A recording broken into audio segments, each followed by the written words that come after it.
민족 문제에 대응하면서 나타나는 이제 좌경적 오류가 있죠. 그래서 이제 우리 좌파들이 좀 무시하죠. 이거 민족 문제 뭐 노동자 임금 인상 투쟁이나 노동자가 권력 잡는 문제가 중요하지 뭐 민족 문제는 뭐 좀 그렇다. 그죠? 근데 또 우경적 오류는 민족 문제가 최고다 하는 거죠. 그래가지고 시도 때도 없이 미제 타도 그죠? 남북 통일 이렇게 얘기하고 둘 다 좀 문제가 있는 거죠. 근데 이제 최근에 또 하나의 이제 이상야릇한 오류가 있는데 약간 부르주아 민족주의하고 막스 레닌주의라고 하는 이런 이 적대적인 이념이에요. 이것을 적당히 버무려 가지고 어, 막스 레닌주의적 관점을 자꾸 부정하는 거예요. 그래가지고 그리고 또 부르주아 민족주의 깃발에 저항적이라는 색깔을 살짝 분홍색 색깔을 칠해가지고 노동자 계급에게 자꾸 쥐어주면서 이거 들고 전진하세요. 자꾸 이런다. 이게 말하는 뭐냐면 노정협의 저항적 민족주의예요. 그래서 이제 이것에 대한 비판을 오늘 하려고 그러죠. 첫째, 프롤레타리아에게 조국은 없다. 그랬어요. 막스가. 노정엽의 그 민족과 계급이라는 책에는 이제 조국은 하나다라는 시를 소개하고 있어요. 김남주죠. 저도 존경하는 시인이죠. 최후의 깃발처럼 내 걸리라. 자유를 사랑하고 민족 해방을 꿈꾸는 식민지 모든 인민이 우러러볼 수 있도록 결의의 슬로건 조국은 하나다. 그랬어요. 멋있죠, 그죠? 멋있어요. 멋있는데 이제 조국과 민족은 정말 하나인가? 민족 대단결은 가능할까? 이런 의문을 한번 가져봅니다. 근데 막스는 그랬죠. 노동자들은 조국이 없다. 그들에게 없는 것을 빼앗을 수도 없고 그들에게 없는 것을 갈라놓을 수도 없다. 이거죠. 망국의 노동자에 단결하라. 그러면 누가 옳겠어요? 우리는 막스 레닌주의자 당연히 막스가 옳죠, 그죠? 2번이죠. 2번 딱 찍으면 되는데 근데 이것만 가지고는 조금 부족하죠. 그러니까 이게 막스가 조국이 없다라고 하는 것은 뭐냐면 이 배타적인 민족이 없다는 거예요, 그죠? 그리고 그 민족이 이 국가를 이루면 이제 민족 국가, 즉 조국이 되는 거죠. 그것은 민족들의 그 국민적 대립과 분리를 전제하는 그 배타적이고 고립적인 민족 국가로서의 조국은 없다라는 거죠. 그래서 우리 노동자 계급에게는 배타적으로 사랑하는 거죠. 그러니까 편애할 조국과 민족이 없는 거죠. 그리고 독점적으로 소유할 자연적 사회적 부인 거죠. 영토와 생산수단, 생활수단 이런 거지. 소위 말하는 GDP라고 표현하죠. 이런 것을 우리가 움켜쥐고 타 민족과 지금 전쟁을 벌이고 있죠. 맨날 영토 분쟁하잖아요. 그죠? 맨날 영토 분쟁하지. 영토 분쟁은 표면적으로 나타나는 거지만 이 국가와 국가끼리 GDP를 가지고 가난한 나라는 엄청 무시하죠. 그죠? 마치 한국 사회에서 가난한 인간들 사람 취급 안 하는 식으로 국제적으로는 가난한 국가는 나라 취급도 안 하죠. 그죠? 이런 게 바로 민족 국가라는 거예요. 이런 것으로서의 조국은 없다라는 의미로 있죠. 그래서 어, 이 세계적인 부, 토지와 생산수단으로 표현되는 이 세계적 부는 누가 만들었겠어요? 결국 이제 인민들이 만든 거죠. 노동자 인민들이. 그래서 만국의 노동자가 이것을 공동으로 소유해야 되는 거죠. 민족이 소유하는 게 아니라 공동으로 소유하는. 그리고 노동자 계급에게는 해방시켜야 할 조국과 민족이 아니라 쟁취해야 할 세계가 있다. 동지어 연대해야 할 만국의 노동자 계급이 있다. 민족이 있는 게 아니죠. 그런 뜻이죠. 근데 한편으로는 프롤레타리아에게 해방시켜야 할 조국은 또 있어요. 그러나 그것은 다른 의미가 있어요. 그러니까 부르주아에 대항한 프롤레타리아의 투쟁은 내용상으로는 이제 그렇지 않음에도 불구하고 형식상으로는 일국적이다는 거죠. 내용적으로는 세계적인데 형식상으로는 이게 무슨 얘기냐면 각국의 프롤레타리아트는 당연히 맨 먼저 자신 나라의 부르주아를 끝장내야 돼. 그래가지고 프롤레타리아 우선 그 민족 국가의 정책 지배권을 장악해야 되겠죠. 그래서 국민적 계급으로 올라서서 그리고 스스로를 국민으로 정립해야 돼요. 그래가지고 비록 부르주아가 생각하는 의미, 즉 분리되어 대립하는 민족 국가를 배타적으로 사랑하는 게 아니라 는 아닐지라도 아직은 그 자체가 국민적일 수밖에 없는 거예요. 그죠? 그래서 무슨 얘기냐면 프롤레타리아의 투쟁은 일국적으로 나타나지만 하지만 세계혁명의 일부분이고 만국의 프롤레타리아트와 만국의 부르주아지 투쟁의 일부분이죠. 그죠? 그래서 그 고지를 하나씩 하나씩 점령할 수밖에 없는 거예요. 일시적으로 막 다 이기면 좋겠지만 그걸 이제 대회전을 할 때가 그렇게 되죠. 전군과 전군이 모여서 싸움을 하죠. 예. 전쟁할 때. 근데 부르주아지아 총자본, 세계의 총자본과 세계의 총노동자는 그렇게 붙는 경우는 없죠. 일국적으로 이제 하나의 고지에서 이제 싸움이 일어나서 하나씩 하나씩 점령해야 된다는 거죠. 그래서 근데 이제 우리가 하나 고지를 점령했을 때 이제 부르주아 국가인 경우에는 어때요? 다른 민족 국가들과 분리하고 대립하죠. 착취하고 수탈하지만 하지만 사회주의 국가들은 그렇지 않죠. 사회주의 국가 혹은 세계 프롤레타리아 사회주의 국가는 하나로 결합하는 거죠.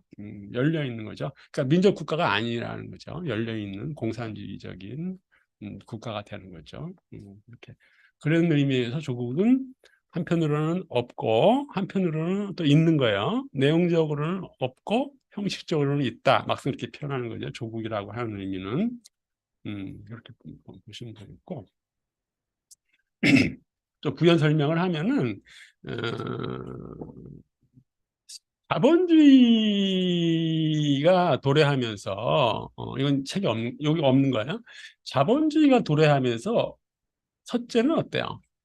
이 하나의 국가를 통일해내죠. 정치적으로도 아니 경제적으로 먼저 통일해죠. 하나의 시장을 만들고 하나의 정치를 만들고 그렇게 되죠, 그죠? 그래서 민족 국가를 만들잖아요. 근데 이제 이것이 19세기 후반이 되면은 여기서 더 나아가서 세계를 하나로 만들죠.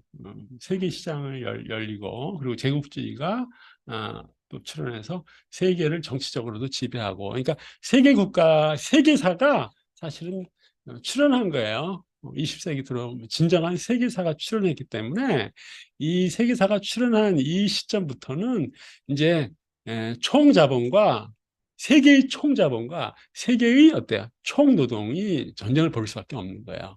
예를 들어서 한국 사회가 처음에는 어때요? 울산에서 막 열심히 투쟁하죠. 노동자들이 단일한 사업장에서 열심히 투쟁한단 말이에요. 그러다가 노동자들이 투쟁하면서 눈을 뜨죠. 이거 울산에서만 싸워서 혹은 현대자동차에서만 싸워서 될 일이 아니구나. 어때요? 이 경제가 전국적인 경제고 전국적인 정치죠. 그죠? 한국에. 그렇기 때문에 어때요? 한국의 총자본과 한국의 총자본의 권력인 국가 권력과의 투쟁으로 자기 시야를 확대하는 거죠. 이게 세계적 수준에서 보면은 뭐냐면 바로 20세기 들어서부터는 노동자 계급과 자본가 계급이 이제는 국지전이 아니라 본질적으로는 총세계 자본과 총세계 프롤레타리아의 투쟁이 벌어지는 거예요. 그래서 이 시야를 딱 놓쳐버리게 되면은 어, 그 노동자들이 어떤 문제가 생기냐면 단위 사업장에서 평생 머리 받고 싸우는 거랑 똑같은 그런 결과가 벌어져요.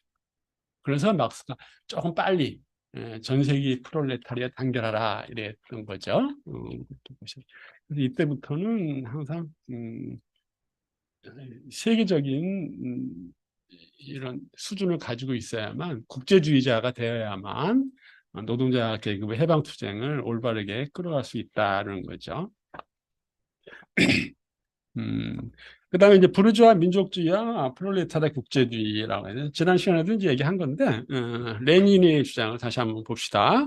부르주아 민족주의와 프롤레타리아 국제주의 이것들은 자본주의 세계에서 끝까지 커다란 두 계급 진영에 일치하는 그리고 민족 문제에서 두 개의 정책, 아니 두 개의 세계관을 표현하는 서로 화해 불가능한 적대적 슬로건이라는 거예요. 그래서 이게 이제 반드시 이해를 하셔야 되겠어요. 그다음에 이제 3페이지 보면은 그래서 이제 민족주의란 것은 이제 본질적으로 부르주아지 이념이라는 거죠. 그래서 민족주의라는 게 잠깐 짚고 넘어갑시다. 민족주의라는 게 뭐겠어요? 프롤레타리아 민족주의. 우리가 그 막스 레닌주의 그러면은 노동자 계급의 이익을 최우선시하는 거죠. 왜냐하면 노동자 계급의 이익을 최우선시해야만 사실은 어때요? 전 인류의 이익이 궁극적으로는 보장되기 때문에 그런 거죠. 그런 거죠.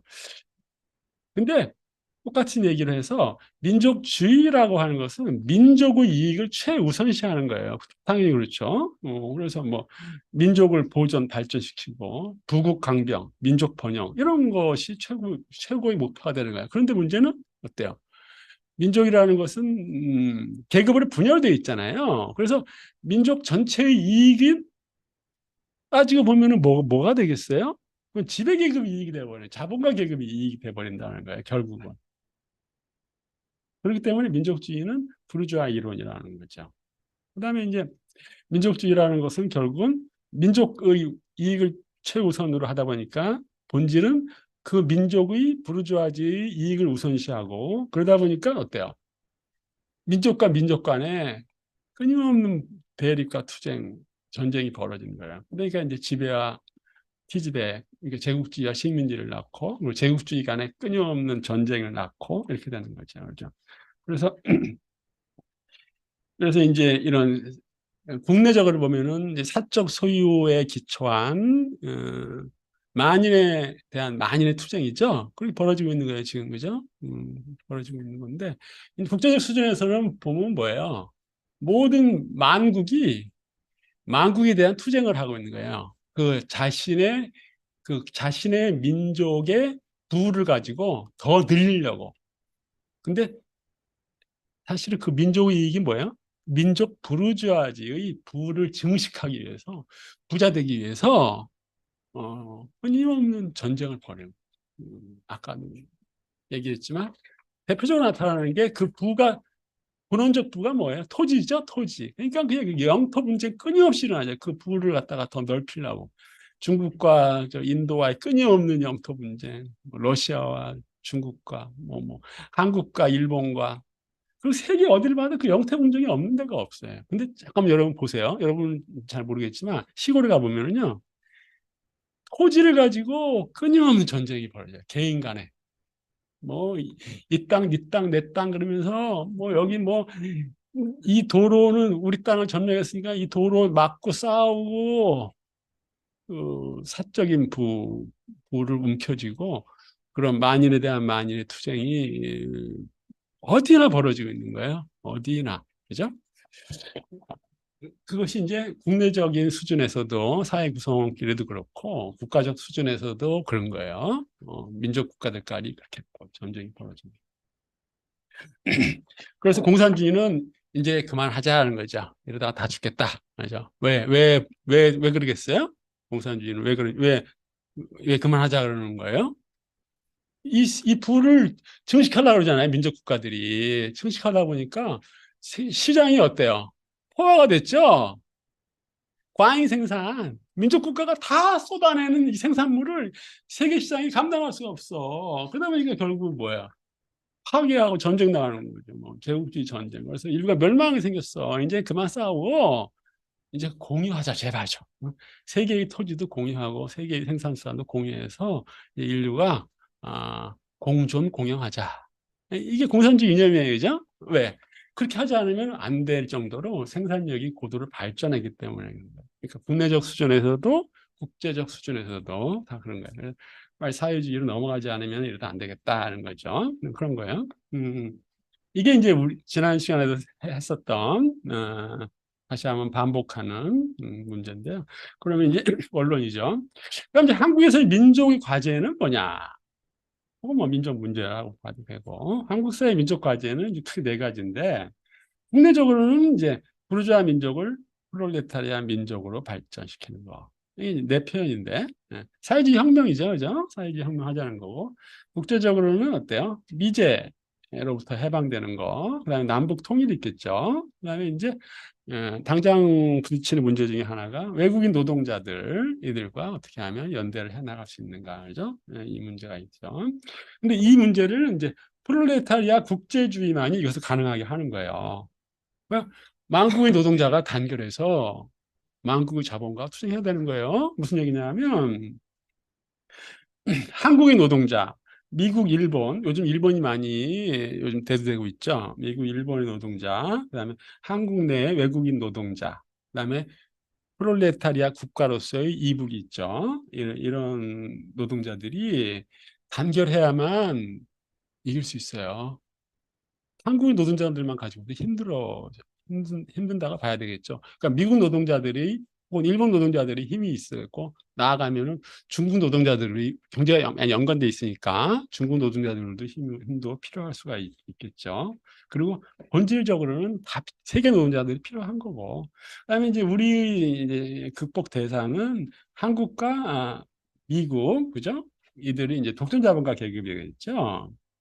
그래서 그러면 이제 뭘 가지고 투쟁하느냐는 거죠. 그것은 반제 반자본이죠. 노동자 계급의 혁명, 사회주의 혁명을 이런 그 국제적인 노동자 계급, 한국 노동자 계급을 중심으로 하는 노동자 계급이 단결해 가지고 반제 반자본 투쟁을 하는 거지. 그래서 한국과 미국의 그 독점 자본가 계급의 동맹을 분쇄하는 거예요. 그래서 미국, 일본, 한국 자본가 계급 동맹의 이런 착취와 수탈, 억압과 지배를 분쇄하는 거죠. 그런데 무엇보다도 중요한 건 뭐예요? 미국에 가서 일본에 가서 투쟁하는 게 중요한 게 아니라 뭐예요? 그들의 무력, 그들의 핵심적 무력이 뭐예요? 한국의 국가기구죠, 뭐 조직된 폭력기구. 예전에 80년대에 뭐 미제 직투 그래가지고 미제와 직접 투쟁해야 한다, 뭐 이런 얘기 많이 쓰잖아요. 그거 다 옛날 얘기죠, 그죠? 그러니까 무엇보다도 그들의 핵심적인 무력인 한국의 국가기구를 분쇄해야 되는 거죠. 그래서 사회주의 혁명을 완수하는 거죠. 그래서 이것은 뭘 의미하냐면 한국에서 사회주의 혁명, 미제 축출, 외국인 노동자와의 연대와 해방, 이건 거의 동시에 이루어지는 거예요. 그죠? 거의 동시에 이루어지는 거예요.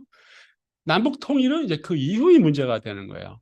그러니까 남북 통일 문제도 이것도 노동자 국제주의적 관점에서 한국의 노동자 계급과 이북의 노동자 국가와의 관점에서인데 그래야 되는데, 근데 내가 보기에는 결정적인 것은 같은 민족이기 때문에 그런 것이 아니라 내가 보기에는 그 통일의 힘은 바로 한국의 해방 투쟁의 과정에서 얼마나 남과 북의 노동자가, 그죠? 노동자 계급이 국제주의적 연대 투쟁을 얼마나 성실히 해 나가면서 그러면서 서로 신뢰가 쌓여지느냐, 거기에 따라서 통일이 빨리 올 수도 있고 늦게 올 수도 있고 통일이 어려울 수도 있고 쉬울 수도 있는 그런 거죠.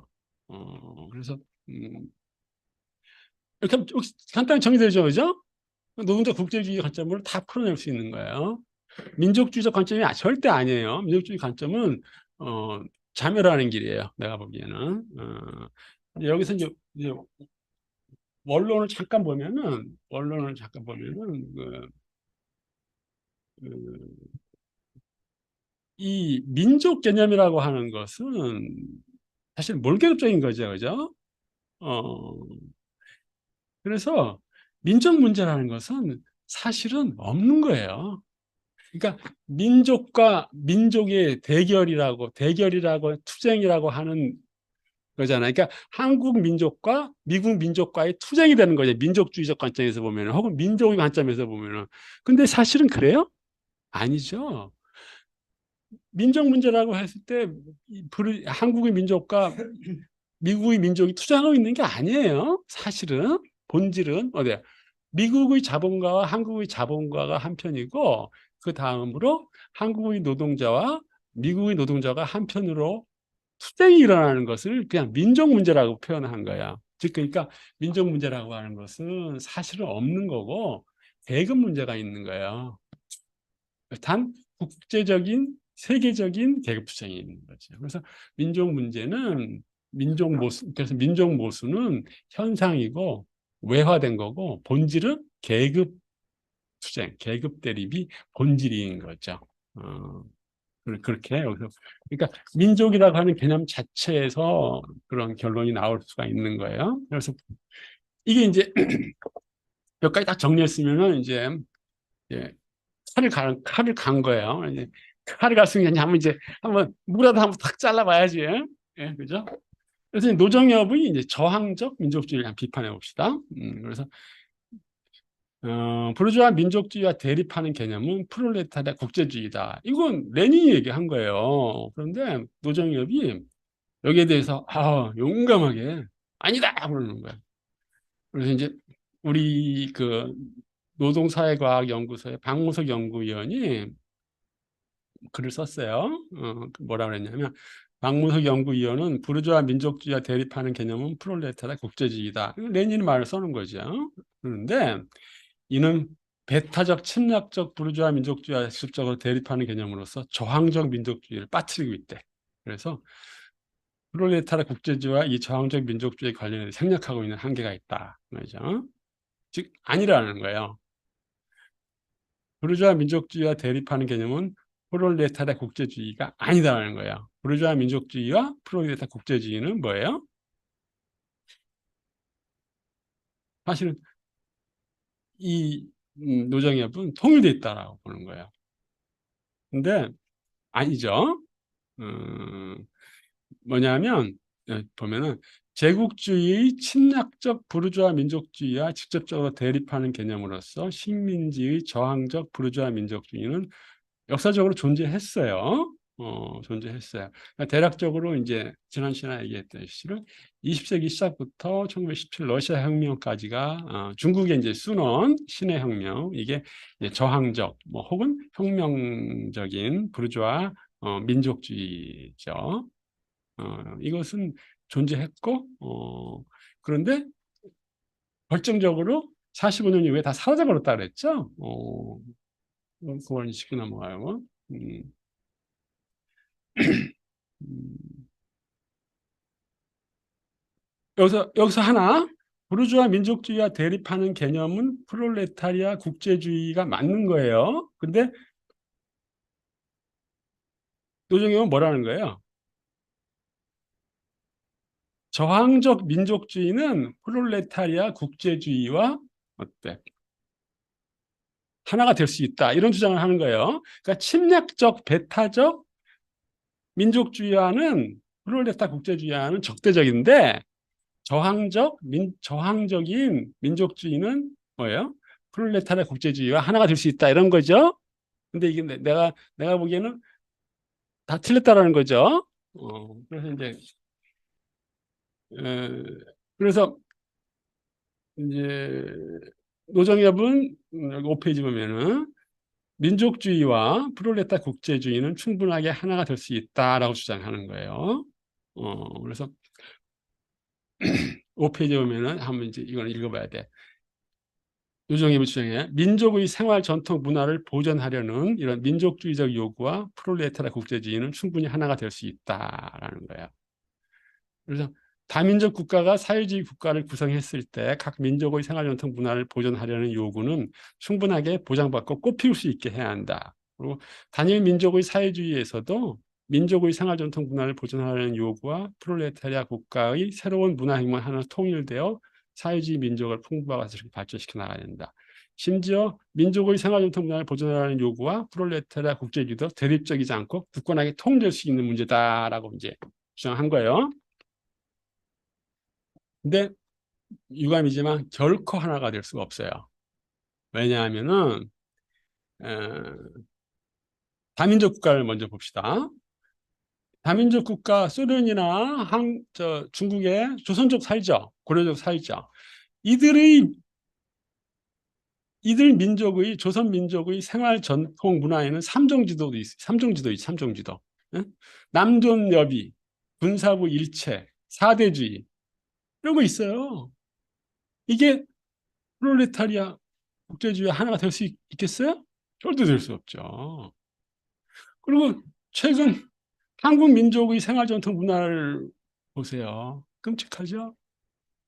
황금 만능 출세 한탕주의 뭐 코인 뭐 부르주아 민족주의 산물로서 아시아와 아프리카 이주민에 대해서 엄청 비하하고 배타적이고 우월식 어떻게 보면 구역질 나죠, 그죠? 반대로 그 미국과 일본에 대한 그 굴종 이런 것이 다 그 민족의 생활 전통 문화에 찌들어 있는 거예요. 예. 봉건적인 것도 있어. 그 일종의 신분제죠. 학벌주의. 아, 끔찍한. 그다음에 지연, 혈연, 아니면 끔찍하게 남아있는 거예요. 이러한 것은 프롤레타리아 국제주의하고 절대 하나가 될 수 없고 철저하게 적대적인 거예요. 프롤레타리아 국제주의는 공산주의적인 거고 이거는 평등을 모든 사람들이 평등을 당연히 전제하는 거죠. 그래서 다민족 국가가 사회적 구성했을 때 각 민족의 생활 전통 문화를 보존하려는 요구는 그중에서 진보적인 게 있어요. 상부상조한다든지 근면 검소한다 이런 측면도 또 있죠. 인민들이 가지고 있는 혹은 언어 같은 것은 중요하죠. 이것은 계급 중립적인 거예요. 언어가 소수 민족 언어를 발전시켜야만 예를 들어서 스탈린의 뭐 전집이나 레닌의 전집을 조선족어로 번역해서 조선족한테 가르쳐야 되잖아요. 그래야만 조선족이 사회주의적, 공산주의적으로 교양될 수 있죠.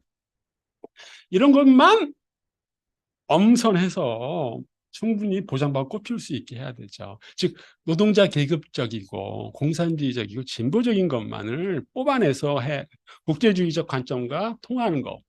그런데 민족이라는 것은 뭐예요? 계급사회의 산물이죠. 그래서 계급사회의 그 이데올로기에 찌들어 있는 거예요. 그래서 절대 민족주의가 돼버리면은 이런 것을 신성시하고, 이런 것을 계속 유지하려고 그런단 말이에요. 그래서 절대 하나가 될 수는 없고, 처절하게 싸워야 되는 문제죠. 그래야만 문화혁명이 일어나는 거야. 그죠? 그래야만 진정 공산주의적 인간으로 다시 태어나는 거야. 사회주의 사회라고 하는 것은 공산주의적인 것과 자본주의적인 것이 혹은 계급사회적인 것이 투쟁하는 이런 식이에요. 과도기라는 거죠. 그리고 민족 문제에 있어서는 바로 부르주아적 민족과 민족적인 것과 노동자 국제주의적인 공산주의적인 것이 투쟁하는 과정이에요. 그래서 절대 하나가 될 수 없는 거예요. 프롤레타리아 국가도 똑같은 거야. 국가들끼리도 이들 국가이기 때문에 다민족 국가 내부하고는 조금 조심해야 되겠죠. 일단 자신의 그 한계, 각 국가가 처한 역사적인 한계 같은 게 있잖아요. 그것은 존중해 줘야 되겠죠. 무조건 비판하면 안 되지만, 하지만 동시에 투쟁해야죠. 예를 들어서 너무나 그 봉건적이고 자본주의적 그런 잔재에 자꾸 찌들어, 그런 민족주의적인 것에 자꾸 찌들어가고 그런 것이 더 그런 것과 투쟁하지 않고 그러면은 국제주의적 관점에서 철저히 비판하고 극복할 수 있게 도와줘야 되는 문제죠. 그죠? 국가 간에도. 그런 거. 음, 노정엽은 민족주의와 국제주의가 굳건하게 통일될 수 있는데 절대 그렇지 않는 거예요. 그다음에 저항적 민족주의를 넘어가서 저항적 민족주의는 부르지아주의 저항적 민족주의예요. 근데 노정엽은 저항적 민족주의를 뒷발로 들면서 한번 살펴봅시다. 민족주의는 크게 봐서 부르주아 민족주의와 저항적 민족주의로 나눌 수 있대. 이 글을 쓸 때 이렇게 쓰면 안 돼요.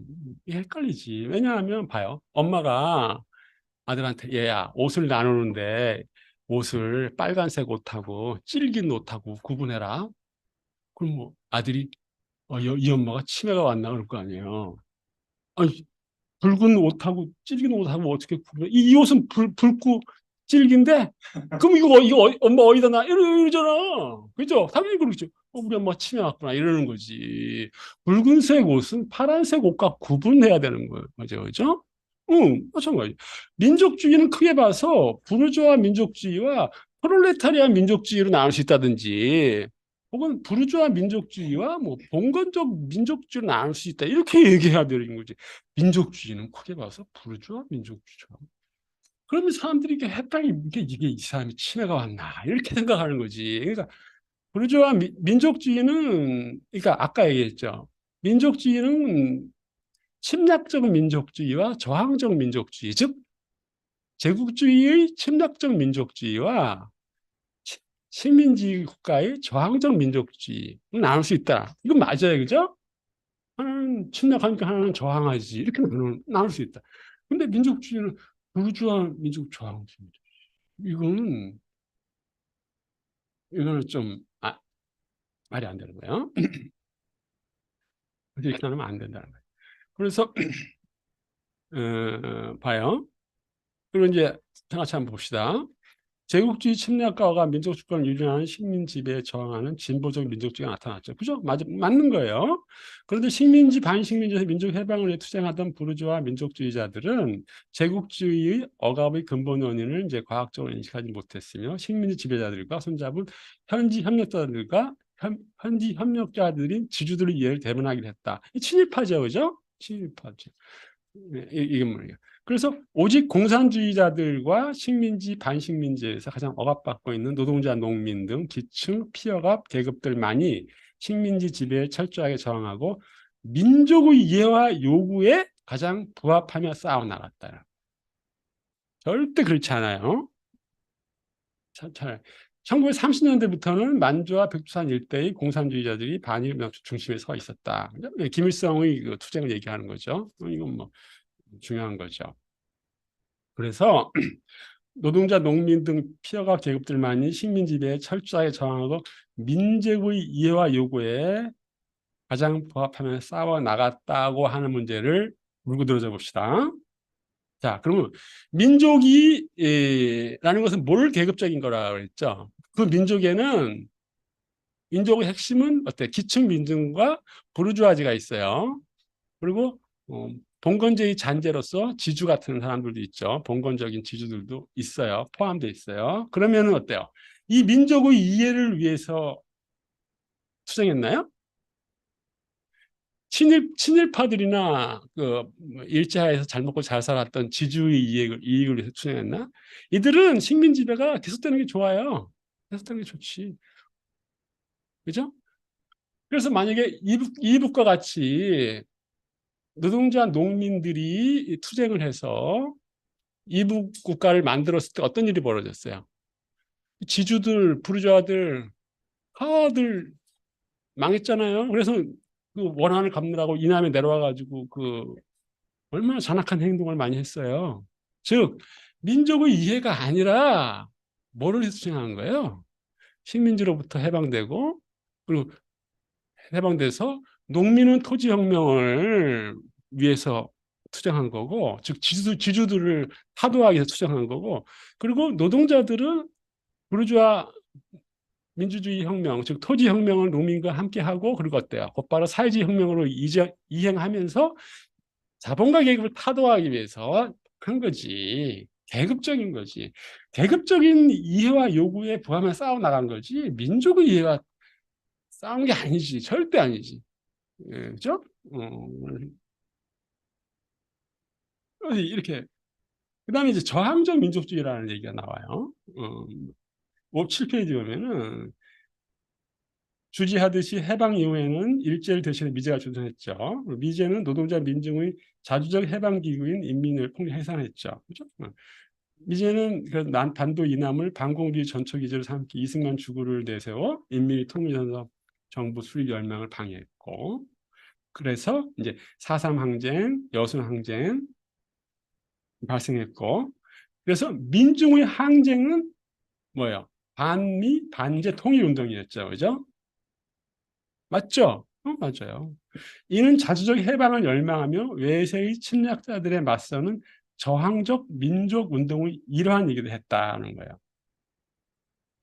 이게 문제죠. 이것을 이제 한번 꼼꼼히 따져봅시다. 이것이 저항적 민족 운동이었나라는 거죠. 저항적 민족. 8페이지를 한번 봅시다. 저항적 민족주의 운동의 궁극적 목표는 뭐겠어요? 노동자, 8페이지 보면은 노정협의 주장이에요. 노동자 계급은 민중과 함께 반외세의 기치를 내걸고 통일을 추구하는 민족 문제 해결의 주도자이다. 그래서 노동자 계급은 부르주아 착취체제 속에 살아갈 수 없기에 노동자 계급이 주도하는 통일은 뭐겠어요? 그리고 노동자 계급이 주도하는 미제 축출은 뭐겠어요? 그것은 부르주아 체제를 타파하는 방식이라는 거예요. 즉 사회주의 혁명이라는 거죠. 그죠? 그럼 이제 결론을 도달합시다. 그러니까 부르주아 체제를 타파하는 사회주의 혁명 투쟁을 했던 거예요. 사실은 반미, 반제, 혹은 반 반자본 투쟁. 그런데 문제는 뭐냐면 이들이 깃발이 뭐였냐는 거지. 안타깝게도 그것은 뭐냐면 저항적 민족주의밖에 될 수가 없었던 거예요. 왜 그러겠어요? 이것은 부르주아 이념인데 이것밖에는 노동자 계급이 들 수가 없었어. 왜냐하면 혁명이 아니다. 저 8.15 해방 이후에 어때요? 노동자 계급의 혁명 부분이 다 저기 학살당하죠. 다 해방하고 좌우익 투쟁, 그다음에 한국 전쟁을 거치면서 노동자 계급의 선진 부대를 포함해서 중진 부대까지 혹은 그 언저리까지 싹 다 도려내죠. 쟤네들이 민간인 학살이 대표적인 거지. 그러면서 혁명 이론도 실종돼 버리죠. 그러니까 노동자 계급은 자신의 해방의 주력 부대도 잃어버리고 해방 이론도 잃어버린 거예요. 그러다 보니까 어떤 문제가 벌어졌어요? 맨날 부르주아 민주주의 하자고 하면서 김대중, 김영삼 쫓아다니고 그리고 소부르주아 명망가들 밑에서 어때? 가장 전투적이고 저항적인 민주주의파였죠. 똑같이 해방 반제 투쟁 그리고 음, 남북 통일 투쟁 그리고 사실은 혁명 투쟁인데도 불구하고 그 깃발은 저항적 민족주의라는 깃발밖에 들 수가 없었던 거야. 안타깝게도. 근데 저항적인 혁명적 민족주의는 이미 자본가들은 다 버려버린 거죠. 그 해방 이전에 이미 다 버렸어요. 30년대에 다 친일파로 넘어갔는데. 그러니까 부르주아들이 버리고 간 깃발을 노동자가 들고 인민이 들고 저항적 민족주의를 가지고 남의 깃발을 들고 투쟁을 했던 거야. 그죠? 실질적으로는 자신의 혁명을 본질적으로는 원하면서도 불구하고 이 부르주아 체제를 타파하는 투쟁이 밖에는 자신을 해방시킬 수 있는 투쟁이 없어. 이것만이 자신을 해방시킬 수 있어. 근데 투쟁을 하는데 깃발이 부르주아 깃발이야. 저항적 민족주의 혹은 부르주아 민주주의 깃발을 들고 투쟁을 했던 거야. 근데 빨리 버려야 되잖아요. 그죠? 이제 노동자 계급은 혁명적이고 과학적인 노동자 국제주의 깃발과 마르크스 레닌주의 깃발을 들어야 되는데 또 이거를 들으라고 그런다. 그리고 들으라고 그러고 있는 계속 들으라고. 계속 망하라고 그러는 거예요. 이제 그래서 이제 좀 기가 찬 거는 8페이지에 한번 중간에 한번 보세요. 그래서 노정협이 적과 아를 이제 어떻게 구분하나. 예. 아군은 한국의 노동자 계급이 주도하는 기층 민중이고 이북하고 해외 동포라는 거야. 그리고 적군은 이제 미제하고 여기에 종속된 한국 자본가 계급이라는 거예요. 이것은 민족주의가 아니에요. 만약에 저항적 민족주의 운동이 되려고 그러면은 뭐가 되냐면은 한국의 민족 전체와 노동자, 자본가 혹은 뭐 이 지주 일부까지도 포함하는 한국의 전체의 민족과 그다음에 미국의 전체의 민족, 즉 미국 국민이지 뭐. 그러니까 미국 국민과 한국 국민 전체가 싸워야 되지. 그게 바로 저항적 민족주의 운동이잖아요. 그죠? 그게 맞네. 근데 막 여기는 이상해. 갑자기 계급적인 시야가 막 들어와 있어. 그죠? 미제는 미국 국민이라는 얘기가 아니에요. 미국의 독점 자본을 얘기하는 거예요. 그죠? 응, 미제의 독점 자본과 한국의 독점 자본. 이거는 계급적 시각인 거예요. 그런데 국제적인 시각이라고 보기에는 또 아니야. 왜 아니야? 아군으로서 한국의 노동자 계급이 주도하는 기층민주주의가 이북과 해동포. 이게 빠졌죠. 어디가 하나가. 국제주의적 시각에서 볼 때는. 굉장히 중요한 어때요? 미국의 노동자 계급이 빠졌죠. 그러니까 이것도 아니 저것도 아니야. 그냥 이것저것 잡탕으로 섞어놓은 거야. 짬뽕하고 짜장면하고 맛있다가 막 섞어놓은 거야. 이게 뭐 맛이 있겠어? 이 잡탕이 나오는 거지. 그러죠? 이렇게 되는 거야.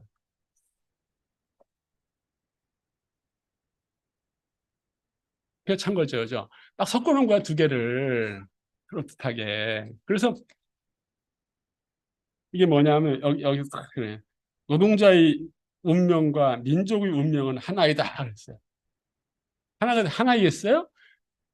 절대 하나가 아니야. 아니지. 노동자의 운명은 민족의 사멸과 하나예요. 노동자는 어떻게 하면 이 민족을 사멸시켜야 돼. 그래서 공산주의로 나아가야 되는 거예요. 근데 민족의 운명은 하나가 된 것은 부르주아 민족인 거예요.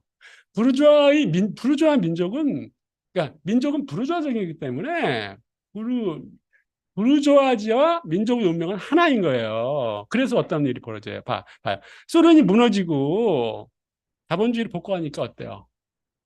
여기저기서 민족이 엄청 출현하죠. 민족 분쟁이 끊임없이 벌어지잖아요. 즉 사회주의 체제가 무너져 버리니까 사회주의는 아까 뭐라고 했어요? 부르주아적 민족과 프롤레타 국제주의의 투쟁이라고 그랬죠. 프롤레타 국제주의가 무너져 버리니까 부르주아 민족이 여기저기서 바로 하는 거죠. 부르주아 운명이 하나인데 또 민족의 노동적 계급과 정반대 막 엄청난 혼란을 보여주고 있죠. 그러니까 이론이 좀 문제가 있는 거예요. 그래서 근데 갑자기 그 페이지 한번 갑자기 제정신이 들었나 봐. 혹은 그 반대인지도 모르지만 이런 말이 딱 있어요. 억압과 착취를 철폐하기 위한 계급투쟁. 예, 안녕하세요. 계급투쟁의 한 형태로서 민족적 억압에서 해방되기 위한 투쟁. 오, 이거 굉장히 중요한 말이에요. 굉장히 중요한 말이에요. 바로 이게 본질인 거예요. 바로 제국주의와 식민지와의 투쟁은, 식민지 해방 투쟁은 계급 투쟁의 하나의 형태인 거예요. 근데 국제적인 수준에서의 계급 투쟁인 거예요. 그죠? 총자본과 세계 총자본과 세계 총노동의 전쟁인 거예요. 정확한 표현을 한 거야. 오락가락 하나요? 오락가락해도 뭐 극단과 극단을 막 가는 거지만 왜 이렇게 춤을 추게 됐어요? 모르지 뭐. 아무튼 그래서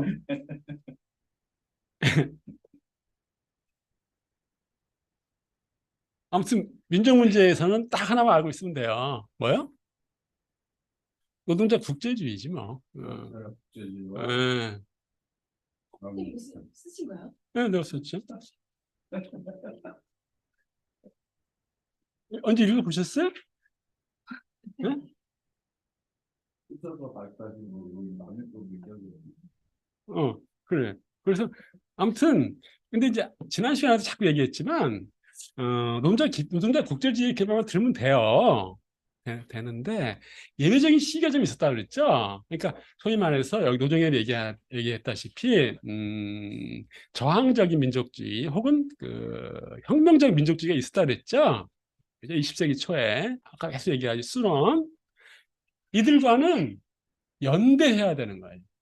근데 그 속에 융합되는 게 아니라 그 깃발을 우리가 드는 게 아니라 노동자 국제주의적 관점에서 그들을 활용하고 그들과 주도권 투쟁을 하는 그러한 일시적인 시기가 있었던 거예요. 근데 지금은 어때요? 다 넘어갔죠? 다 넘어갔어요. 그래서 지금은 그런 깃발 들면 안 되고 근데 이제 또 하나의 이제 첨언하자면 약간의 예외적인 게 한번 검토를 해볼 필요가 있어요. 예를 들어서 그 예, 일국에서 얘기하는 이제 그 반제 자주 국가들 있잖아요. 이들은 내가 보기에는 아직도 좀 남아있는 저항적 민족주의적인 그런 요소가 있어요. 근데 개별 사안마다 이제 살펴봐야겠죠. 대표적인 게 가다피 리비아 같은 경우는 아주 그 제국주의가 굉장히 열심히 싸웠잖아요. 그러니까 이들과 연대해야 되고.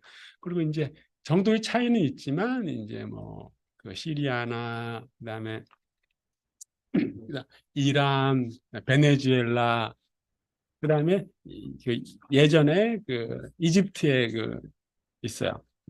누구냐? 나세르 아랍 민족주의. 이들은 정도의 차이는 있는데 후세인도 그랬어요. 정도의 차이는 다양해요. 하지만 적어도 제국주의와 각을 세우고 투쟁을. 그러니까 이들과는 정도의 차이에 따라 일시적으로 제휴하든지 연대하는 그런 필요가 있었고, 과거에 노동자 국제주의 입장에 섰던 소련이 그런 역할을 했을 거예요.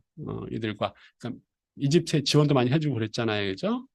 아무튼 그래서 이런 부분은 아직도 좀 예외적으로 좀 우리가 저항적 민족주의의 하나의 형태로서 이제 바라볼 수 있겠죠. 근데 한국은 아니에요. 그래서 지금 단계는 무조건 노동자 국제주의 입장에만 충실하면은 문제는 없이 풀어갈 수 있어요. 끝.